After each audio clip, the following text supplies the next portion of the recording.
Post Commander for the Michigan State Police Jackson Post, Lieutenant Tedrick Gibbs. Welcome back. Thank you for having me. Yeah, we're just talking with Jared Jarzinka about the new law that goes into effect on Friday. Yes, sir. It's all about distracted driving. Mm-hmm. The hands-free law. Yeah. Now, being an enforcer of the law, are you personally in favor of this law? I am. I mean, anytime we can save lives, help mitigate, traffic crashes, preserve life, that's what we want to do. Yeah, so everyone does it. Yes. I think everyone does it. You do it. We've all done it. Mm-hmm. We and so it's going to be a habit people are going to have to break, just like that. Right. Are you going to cut people slack the first couple of weeks? There's a learning curve to everything, right? Some adjustments are going to have to be made. I think our troopers do a very good job of using their discretion appropriately, and so that law is going to go into effect. So, I mean, in all honesty, we'll be out there looking for it and to be educating folks and keeping people safe. I'm glad to hear you say that, because I have seen so many close calls, and I have almost been hit while on a bicycle by distracted drivers. Just Saturday, I saw a distracted driver almost hit a kid. Jeez. Crossing on Weatherwax on a bike in the crosswalk, because I'm convinced they were not paying attention. Absolutely. And that's what we want to get ahead of and get people out of that habit of doing that, because it's just not worth, a life lost. You actually have probably millions of stories of crashes and injuries because people were on their cell phone. Absolutely. And the worst thing, Bart, honestly, is that death notification.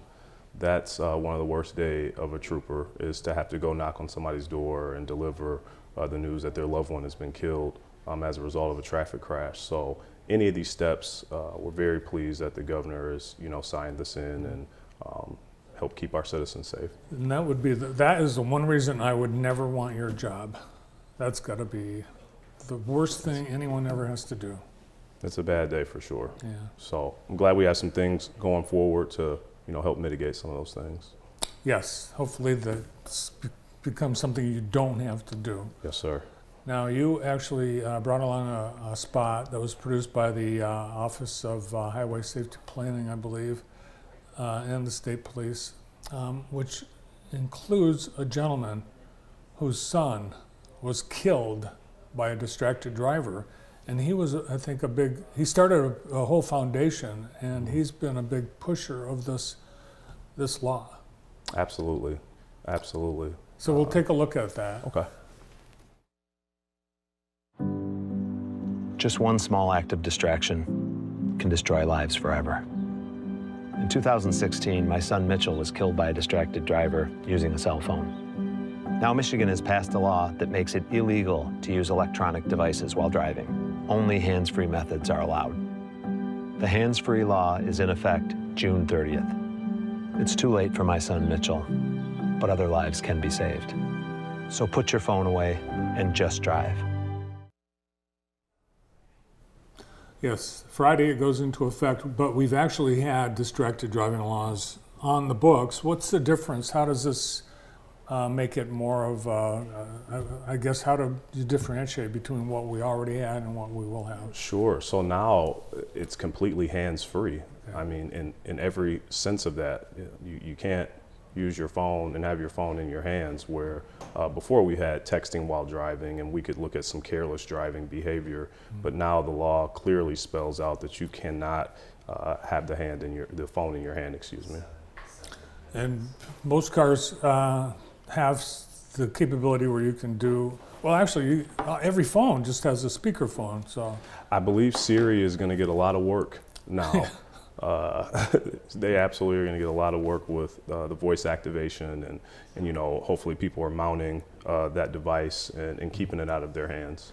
Yeah, or pull over.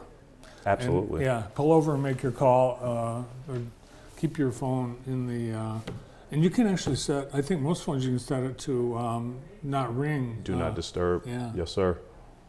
And it includes if you're stopped at a stoplight or stop sign. That's accurate. Even if people are at a stop sign or a stoplight, you still cannot have that phone in your hand. So it'd be wise to set your destination prior to leaving and not mess with the radio or be tending to the kids in the back seat.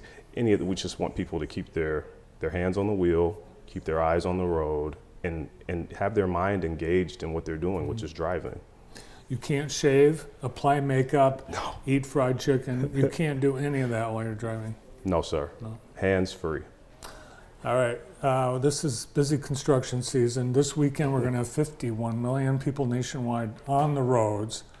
Luckily, construction's going to stop for the holiday, but it's a big problem. Absolutely. Especially here in Jackson, we've got 94. Absolutely, 94 and 127. So whether you're going north for the weekend, we want people to make sure that they are slowing down in the appropriate areas and taking caution, increasing their following distance so they get to their destination safely. And we've had, in the last year, 16 people in Michigan were killed in construction zone accidents, crashes, because it's not an accident. No, it isn't intentional. It's a crash. Absolutely. Absolutely. Yesterday, the State House passed a bill which has to go, if it's to go into law, it's got to go to the Senate and the governor has to sign it, that would allow MDOT and the state police to put automatic traffic speed cameras in construction zones that would automatically send a ticket to anyone going 10 over. What do you think about that? I mean, technology has come so far, right? And we have to use it to our advantage. It'll be interesting to see how that unfolds and how it can help us going forward. Are you going to, what's the state police plan for the holiday weekend? You guys all take the weekend off? No, absolutely not. We'll be out in full effect. Not to say that we'll be the hammer, but our presence will be seen and felt out on the roadways in an effort to keep everyone safe. So we have specific patrols that will start Friday through the weekend. So your department will be working so that other people can enjoy safe holiday. Absolutely. You've got, I understand you have some new additions to the post. Very excited. 4 new troopers here in the Jackson area, 2 of which are from homegrown here in Jackson. So we're very excited for the 4 that have joined us and completed their recruit school training. So the 2 that aren't from here, is there a big learning curve to figure out? There is a lot of times, but fortunately they're from the greater Adrian area, so they're not that far, and they're familiar with some of the roadways. So just getting them acclimated and with their training officers and out serving the public. Is there like a list in the break room of best restaurants, best donut shops, things like that? No, there's conversations had between their training officers of some good dining between Jackson and Hillsdale County for sure. I didn't realize this, but you're not actually from Jackson. Not born here, from Columbus, Ohio, but raised here. I was raised here in Jackson, so it's a good home for me. Oh, I'm glad you're here. But you're still a Buckeye. I am, without question. Unapologetic. Would you ever wear your uniform, your Michigan State Police uniform, back to Columbus? If I had to do any type of escort, I would. I've been known for wearing my Buckeye apparel under my uniform on game day, so just a little something there to keep my roots.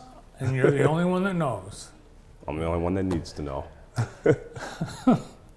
It was a great Juneteenth because we had so many people participating from all over the community and from public safety and police agencies. We had City of Jackson, Blackman, Michigan State Police, we had the sheriff. Yes. It really was, because you guys had a lot of information you wanted to share with the community. Absolutely. It was a family event. It really was in all aspects. And we were fortunate to put together what we called a Trooper Fit demonstration in partnership with Blackman Township, the Sheriff's Office, and JPD, and wonderful feedback from the community. And so it was fun to be able to introduce children and adults into what it takes to physically become a trooper.